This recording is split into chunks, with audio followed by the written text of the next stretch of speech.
Welcome to Mind, Money, Balance, the no guilt, no shame podcast to help you get your mind and money in balance. I'm your host, Lindsay. I'm a financial therapist and coach, woman of color, and popcorn connoisseur. I am so glad you're here. Let's go.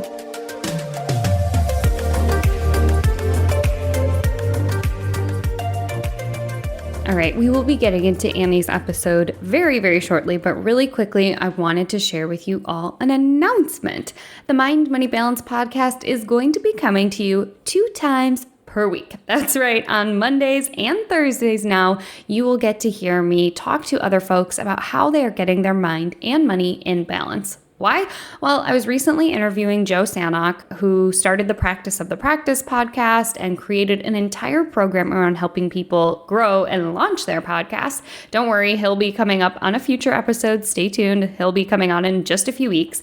And after we stopped hitting record, he was just, being really friendly and asking me how the podcast was going. And I told him, Joe, in fact, it's going so well that I have episodes recorded all the way through the end of March. Mind you, we were recording in mid-November and I was talking about mid-March. And he said, oh, then why don't you release 2 a week?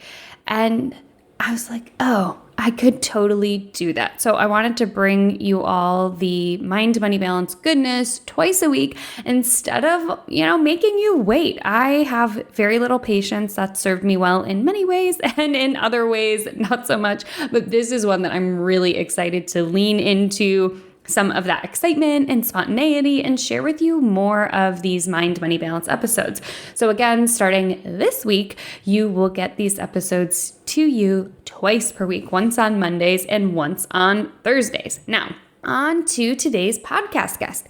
Annie Schuessler is a business coach and the host of the Rebel Therapist podcast. Annie helps therapists, healers, and coaches make their impacts beyond a traditional private practice. In today's episode, we cover so much goodness. Stay tuned till the end where I wrap up with this episode's takeaways. Hi, Annie. It's so great to have you on the Mind, Money, Balance podcast. Hey, Lindsay. Thank you so much for having me. I'm really excited to talk to you again. Yeah, well, it's interesting kind of flipping the script because the last time we spoke in this capacity, I was on your podcast, Rebel Therapist, talking about creating your first non-therapy offer. And so here we are, and I'm really excited to introduce my listeners to you and to your work. So just do the brief intro. Give us the elevator pitch of who you are and what you do professionally. Well, I am a former therapist. I've been a therapist for 20 years. I closed my practice this spring, and I help therapists and healers to create the businesses that they really want to be running, whether that's a therapy practice or something beyond the therapy room.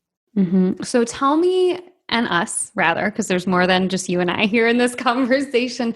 Tell us what led to that decision to close down the therapy practice and really lean into the coaching arm, because for a while you were holding space for both of those things. You were doing therapy and then you were also helping people create their offers outside of the therapy room. So what led to that decision? Yeah, I love to keep things streamlined. I love to have a really kind of simple, streamlined life. And so for me, it was a bittersweet ending in that I was still loving being a therapist. So I left the party while it was still great. But I just realized I wanted to run one business at a time. And that's kind of my sweet spot, is to be working on one project, kind of building one community and getting to have conversations about business and how to create different kinds of businesses. Like that's what I kind of want to talk about all day. So it sounds like it was a little bit of just you tuning into yourself and saying, I do best when I go deep on one thing instead of wide on a bunch of different things. And then also I heard maybe the P word passion come up of, here's the thing that I can talk about no matter what. Yes, exactly. Got it. Yeah. And having 2 kids and having a life that's full in other ways, I yeah, I needed to give myself permission to go all in on this one thing that just feels like it's what I'm meant to do right now. And how did you get there to give yourself permission to go all in on this one thing? I thought about it's kind of like the way that Marie Kondo inspires us to think about our stuff. I thought like I love my therapy practice. I was thinking at the time, I love my therapy practice, but what would I do right now in order to start a therapy practice if I didn't already have one? Because I actually help people do that. And the people who I help do that, that is what they want to be doing, is starting a therapy practice. So I was thinking, all right, if I didn't have it, what would I do to start it? What kind of energy and time would I put in? And I realized I wouldn't start one. I would go all in on my business coaching business. And so that kind of told me, all right, that's the direction I need to go in. And so then it just became a process of giving my therapy clients like a year of notice and just taking the steps to start saying goodbye to it. And where did money show up in this decision? Oh, yeah. I was already making so much more money as a business coach than as a therapist. I was already running it only one morning a week, and it was not a big part of my income. So that part was easy. When you say you were only running it one morning a week, you mean the therapy practice? Yes. The Got therapy it. practice, I was just seeing clients one morning a week. Yeah. Okay.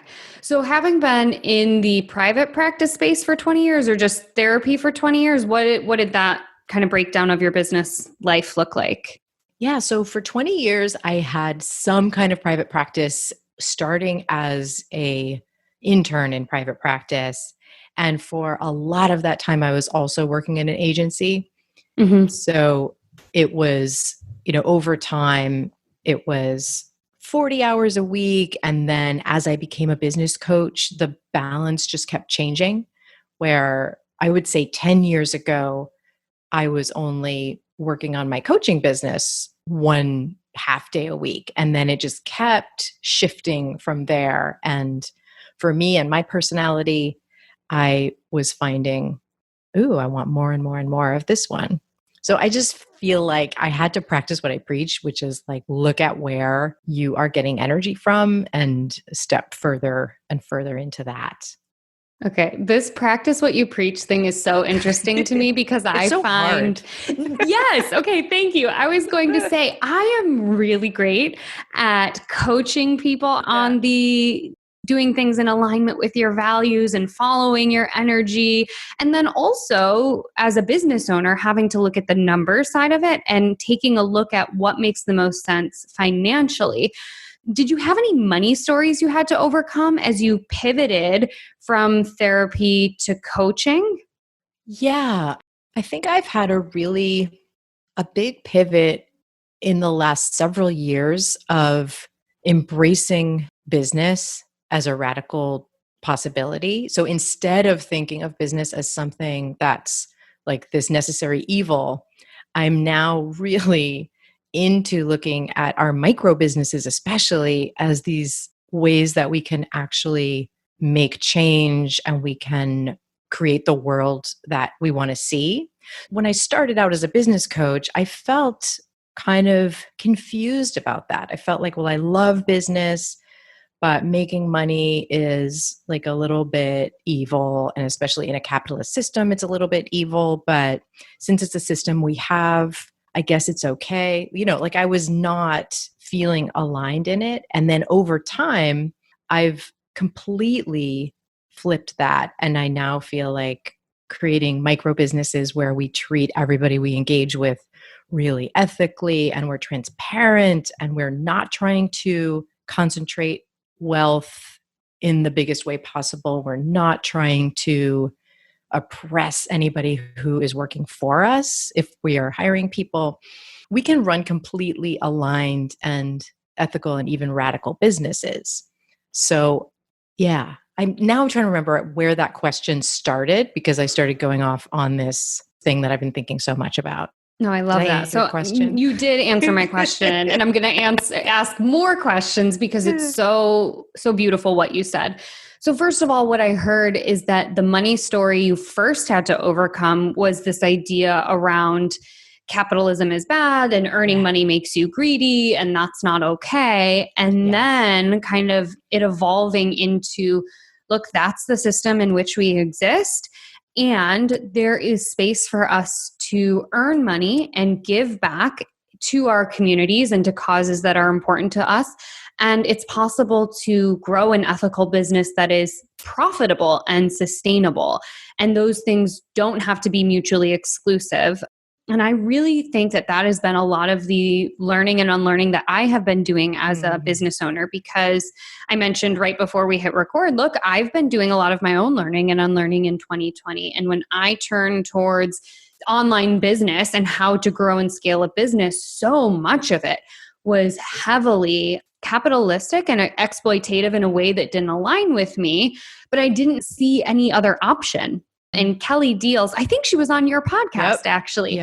So Kelly Deals talks a lot about the, oh my gosh, you'll know the acronym, female empowerment. The female lifestyle empowerment brand. Yes, which is basically bro marketing, but wrapped in millennial pink.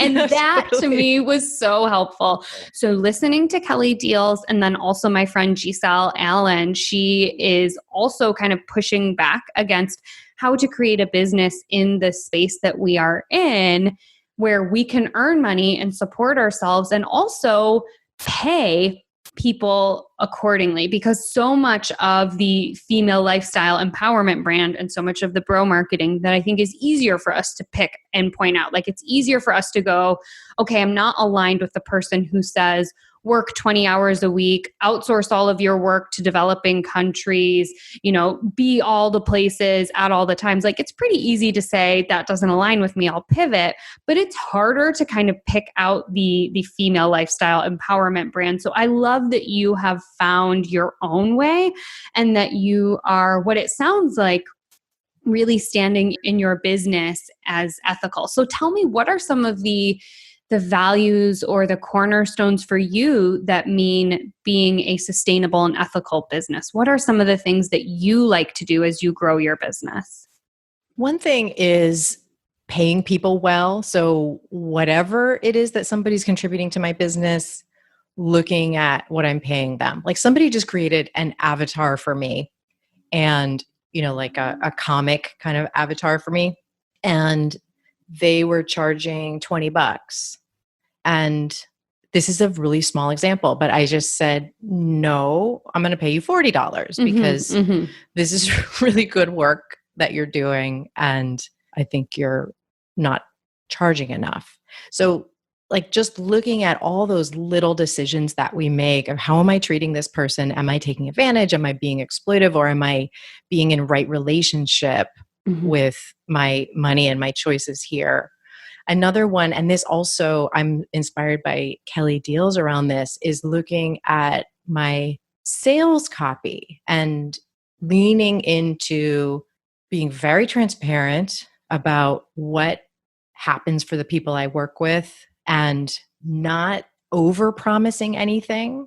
And also not leaning into fears, not leaning into, well, you're really going to be screwed if you don't buy my thing. And here are the horrible fears that you've got. And if you don't buy now, then you're just going to be a big loser. I don't do any of that. I lean into the honesty of what can happen if they do the work and if they're in the right position to do it. And just getting really conscious about getting into right relationship, about my messaging, my money, really all of my practices, the images that I put out. There's so many opportunities to look at what we're doing in business and to do it really joyfully and ethically. Yeah. So the things for you that really are important as you run your business, yes, it's about the money. You gave that great example of saying, I'm going to actually pay you more for this particular piece of work that you gave me, because I do think you need to increase your prices, which I think is so great. And then you said there are more things than just money, because I think when we think of therapists and helpers and healers, so many of them get run into they run into this wall of, I can't charge because that will make me inaccessible. And I think what you're talking about is accessibility isn't just affordability. There are other things that make us accessible brands. So also the images that we use. How do you ensure that the images that you are using are in alignment with your values? I think about what it is that I'm trying to communicate. And I didn't used to think about this. I used to try to, like, if it's a photo of me, for example, I used to try to look quote unquote good in my photos. Yes. And again, I wasn't really thinking about this consciously. I just was like, that's what you do. That's what I see successful coaches having as their images. So, just hire a photographer and have them do the thing that they do. And now I really think about it in terms of, what do I want to communicate? I'm a queer woman, and I want to lean into my queerness in my images. I want to feel joyful in my images. I don't want to try to look any different age that I am. Right. So, and even just the way that I hold my body, I want it to be really authentic and, being in my power in the way that I hold myself, rather than kind of that image that I may have picked up along the way of, oh, this is what a pretty girl looks like, so let me try and kind of look that way. I think stepping completely away from that feels wonderful. And then it also draws people who want to be part of that same movement and conversation. Yeah. So making sure that the image also are representative of you as a queer woman, and not just, I can't remember when you posted it, but you posted like a side-by-side of some images that you had kind of had a professional photographer take of you. And they would be easy to scroll by as another coach or therapist, right? They are they blend in.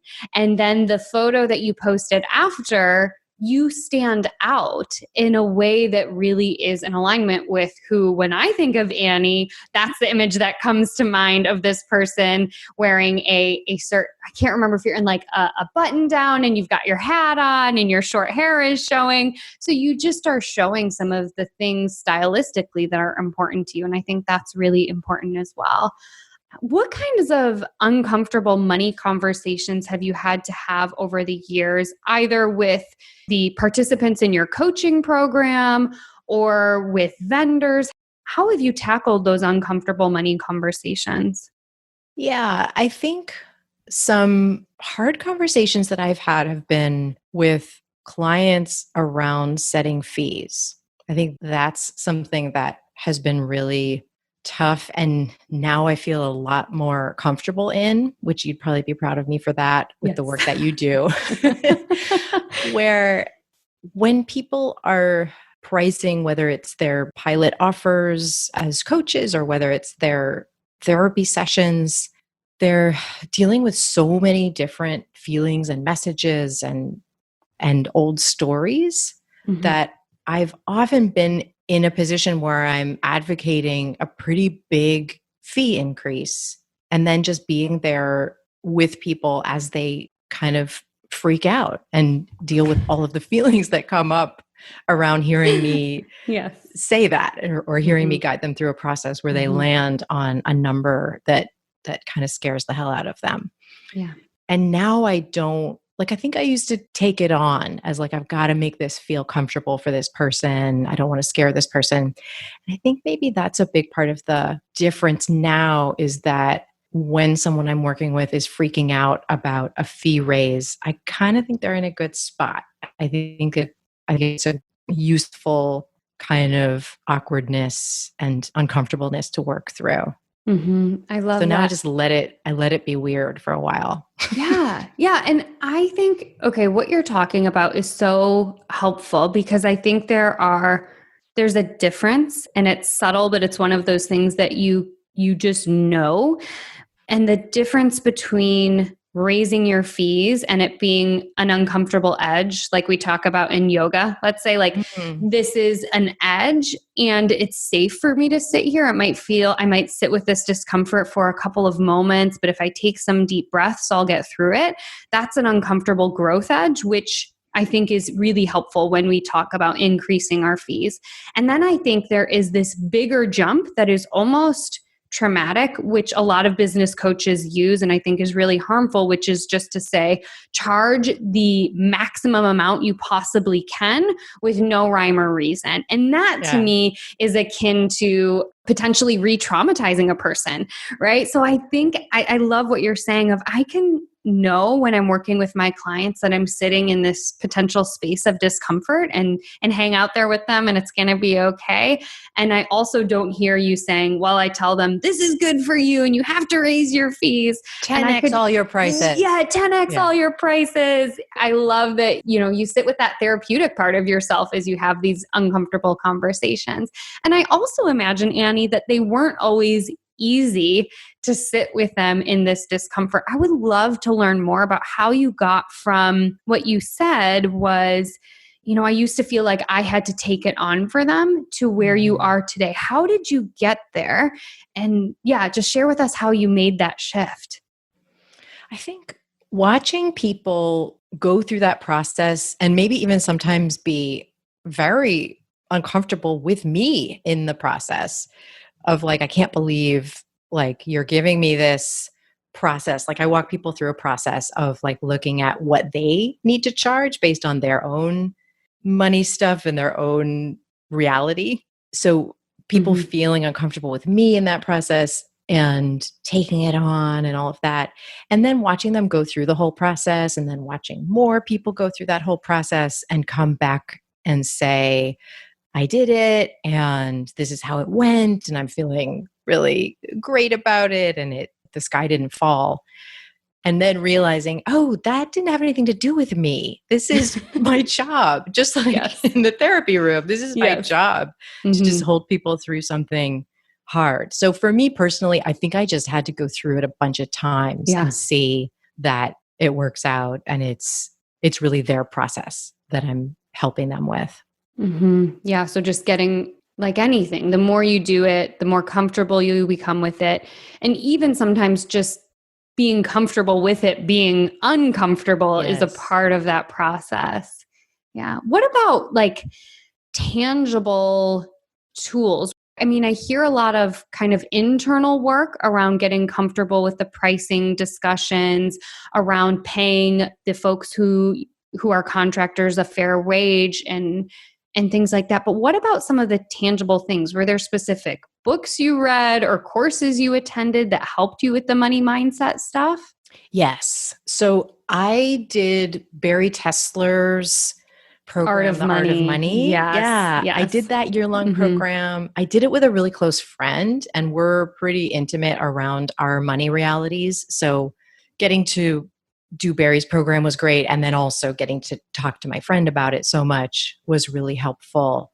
And healing a lot of my money stories was super helpful. And then to get very tangible, I also really like to geek out on different money systems. And I use Profit First in my business. And so that gives me, along with having that kind of emotional intimacy with my money that I learned from Barry, having this like day in, day out intimacy with my money is really helpful in knowing like I've got every time I am distributing my income, I know exactly where to put it and I can see exactly how much I have to spend on expenses and I've got my taxes ready to go.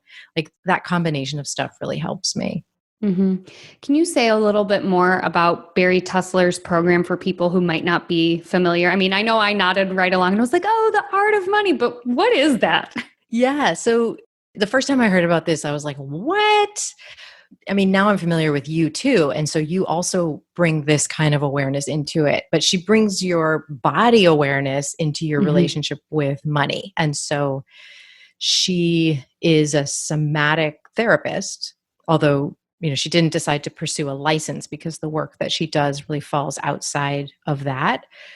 But she helps you to work on money healing in looking at your stories and having ways to access your body's wisdom as you're working with your money.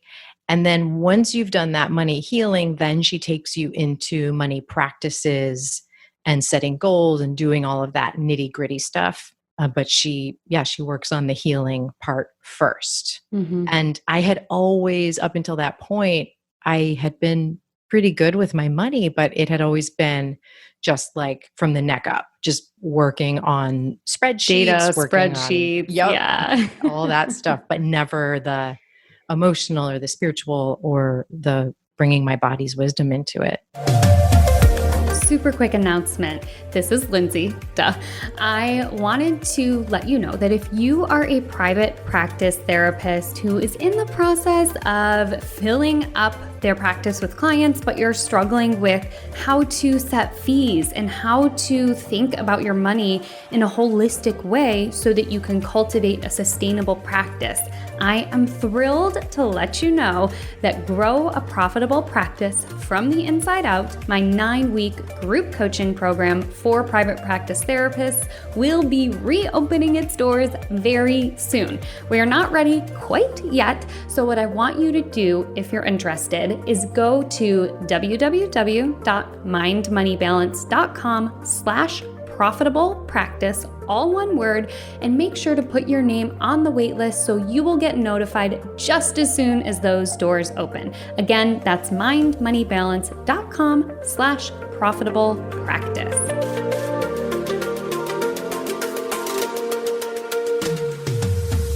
Which I think is so fascinating and also such a common story for many people is they dive into the money spreadsheets and budget first. And often, in my work as a financial therapist, I see so many clients who say to me, Lindsay, I've done the budget and I've done the projections and we're saving for retirement, but there's still this bigger elephant in the room when it comes to money. And I think it's really interesting and also validating that your experience was very similar. You can be good with money in a very black and white sense and also have to do more work on the somatic level of getting comfortable with how money feels and how it shows up and what it represents. So I think that's also probably very validating for listeners that you can be good at money and also struggle with it in an emotional sense. Yeah, I love that. I love that. What about profit first? How did you, why do you think that particular style resonated with you and how do you find yourself using that modality? I don't know if modality is the right word. That's the therapist in me. but why profit first? Why did that speak to you? I really like how it's so concrete and it gives me a way to never fall into being cloudy about my money, never falling into being dishonest with myself about my money. But every 2 times a month, I do my distributions where I take whatever money I earned and I put it into these different bank accounts in the amounts that I've already figured out. And it just keeps me so kind of clean in my money rituals. Mm-hmm. Yeah. Yeah, I think that's it. I mean, he's such a rule follower and he's come up with these guidelines, and in certain situations like that, I find rules actually really helpful. I find having a practice that's very solid really helpful. And I'm kind of the same way about certain other aspects of my life, like my morning routine. It really helps me to just know exactly what I'm doing and stick with it. Mm-hmm. And that I think is also really important, that we have to figure out what works for us. And some people, they need that spreadsheet and that guideline and that roadmap when it comes to their money. And other people are really comfortable with kind of just winging it. And for me, I'm more similar to you. Well, let me back up. I, by default, would not look at my money if I didn't have to. My default in terms of a financial archetype is I fall into the blissfully ignorant category, where I feel like if I don't know it, then it's not hurting me. It's all good. Ignorance is bliss, very much. And the more I learn about my money, the more empowering I feel. So it's this weird disconnect. In my head, I think that not knowing would feel really good. But the reality is that when I do have an idea of what's coming in and what's going out, I feel so much more confident. And I think for many people, having those guidelines is really, validating and powerful. And I think, again, as like therapists, when we think of, developmentally, children do best when they have some scaffolding from their caregivers and from their parents, and they do best when they have some sort of structure, and that gives them that freedom and that flexibility. So I'm hearing a lot of that too. Yeah. Yeah, that's really right for me too. Like I need that structure, and then I can kind of do my version of going wild within that structure. Like I can look at my expense account, which means like the money that I spend on my business. And I can, like I decided a couple months ago, like I'm going to hire someone to redesign certain parts of my website. And it hadn't been in my plan to do that. So for me, that was like a wild move, but the money was there, so I could do it. So yeah, I like to have a combination, but for me, I don't know if it's like my Capricornness, but I need like some structure to play in. Oh, you're a Capricorn? Yeah. So I'm a Virgo, right? So there's a lot of overlap between the Capricorn and Virgo of wanting things to be right and having that structure, providing a lot of flexibility and freedom. So yeah, I definitely resonate with that. Do you use any kind of spiritual practices with your money? Do you fold in things like astrology or ritual or anything else into the way that you interact with your money? No, but I want to. And I've been thinking, I mean, there's been so much change for me this year. Some of it's been horrible, of course, in 2020, but I'm definitely interested. And as I think about my Profit First ritual that I walk through twice a month, I have been thinking, this is great for me. And it feels like there's an opportunity to find some more holistic rituals that would like bring in my values, bring in my intentions around this money, like bringing in gratitude as I'm engaging with the income that's come in the last half month, setting intentions around the money that I'm putting out. I think, yeah, you're asking a question that I really want to put more thought into. Yeah. And I think that's again, just like something that comes with time, and it's evolving for me. For whatever reason, astrology has really called to me in 2020, and it's been really healing for me to have some additional spirituality in a way that isn't, I'm not a religious person, but I would say I'm a spiritual person. And for me, astrology kind of it helps to kind of find that space of spirituality and money for me. Interesting. And do you do something around like what's going on in the moment? Like astrologically? Yeah. One of my friends is actually in the San Francisco area, Leslie Tagorda. She is an astrologer for entrepreneurs and for brands. So she takes a look at your natal chart and helps you with your branding there. But she folds in a lot of new moon and full moon rituals.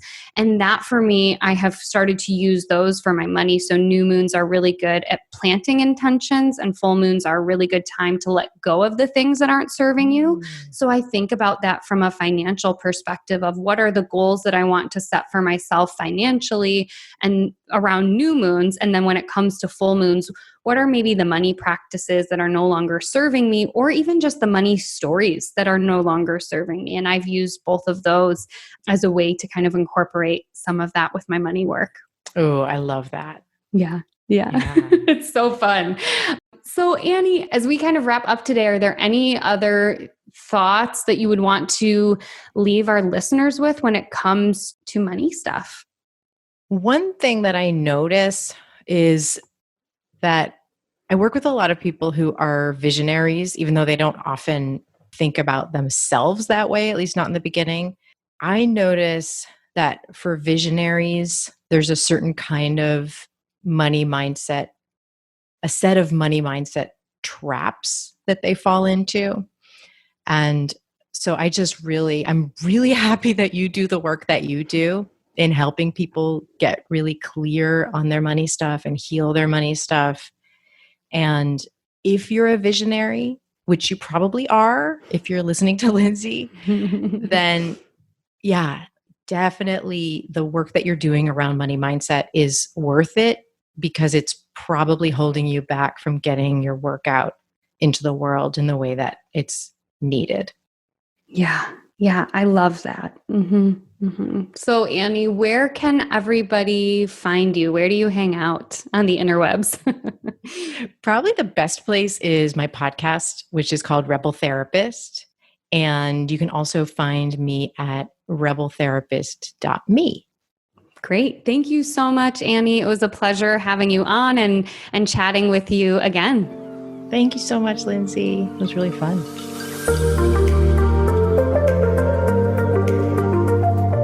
Let's get into the takeaways from this interview. Takeaway number 1 was when to scale back. So Annie brought it up in the context of closing her therapy practice to focus on coaching other therapists. Now, when it comes to money, I think it's important to consider when is it time to go deep on one thing instead of wide on a bunch of things. So often when I'm working with my clients, they want to do all the things at once. They want to get their budget in order. They want to figure out when they're going to retire. They want to start earmarking money for vacations and for their children's college fund. And while all of those things are important, sometimes when we try to do everything, we end up kind of doing a little bit of everything and not everything on our list gets done. So it's better just to pick one thing, go deep on it, start building some momentum before you move on to the next thing. Takeaway number 2, mindset shifts. So for Annie, she said it so succinctly. She said she used to think business was a necessary evil, and then she shifted her mindset to micro businesses help us create the world we want to see. So beautiful, right? So Annie talks about also paying people and paying them well for their jobs and for their work as being an important pillar of her business. Now, when it comes to you in your money mindset, I'd like for you to start shifting it towards something more neutral or positive if you are already at that neutral shift, right? So we talk a lot about not shifting from negative to positive, first kind of building that bridge for your brain by passing it through neutral first. So let's say you've got a thought like, having money makes me a bad person, or money is the root of all evil. I would encourage you to try on a new money mindset or a new money mantra, such as, I can be a good person and have money, or money affords me the ability to create a community that I love. Takeaway number 3 is the importance of rituals. It wouldn't be a takeaway on a podcast episode talking about rituals if we didn't talk about rituals. So Annie was saying that she didn't have a spirituality aspect to her money ritual, but as I listen back to the episode, it really sounds like she does. She definitely has a money ritual of including Profit First twice a month into her work, and she also said she geeks out on creating financial structures. She said she practices gratitude when money flows in, and so to me, that is an aspect of spirituality when it comes to money, is just practicing some kindness towards ourselves and when money flows in. So I love that structure of doing her money twice a month. And with my clients, I often talk about having money dates, whether they are individuals or whether they are partnered. I recommend connecting with your money on a regular schedule. For some people, that's once a week. For some people, that's once a quarter, but having it carved out helps to create space for those money rituals. And if you have been listening and you've been hearing all the information about Grow a Profitable Practice from the Inside Out, my 9-week group coaching program, make sure to add your name to the waitlist. I'm actually going to be opening up applications at the end of this week. That's right, on November 27th, I am going to open up applications. So if you're on the waitlist, I will make sure to notify you just as soon as those applications open up. And with that, I will see you on Thursday. If you love this episode, take a screenshot and tag me on Instagram at MindMoneyBalance with your favorite takeaway. I love seeing what resonates with my listeners and sharing it in my stories. Thanks so much for tuning in. I'll see you next week right here.